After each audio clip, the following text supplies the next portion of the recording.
দেখি রসগোল্লা কি করে বানায়, আমি শিখিয়ে দিচ্ছি।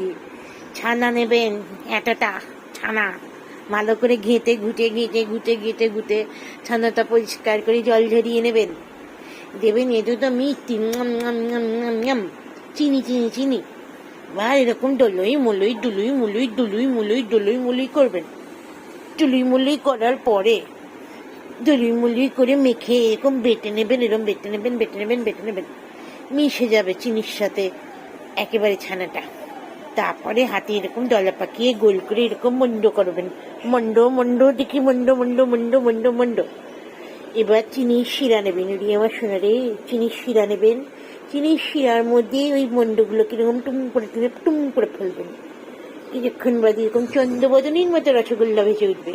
রসগোল্লা, আমার রসগোল্লা, তো নামে রসগোল্লা।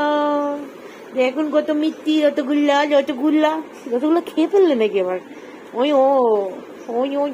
ও সোনামে আছো তো দেখি রসগোল্লা কিরম এরকম দেখুন জলের মধ্যে এরকম বেঁচে উঠবে।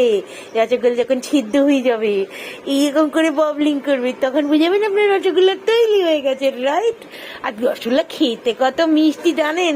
ঠিক এই স্মাইলটার মতো হাসো তো দেখি, ওগো চন্দ্রবদনী তুমি হাসো তো দেখি। হয়ে গেছে রসগোল্লা, 1 প্লেট রসগোল্লা। টিং টিং টিং। Eat healthy, feel better. Ting ting ting ting.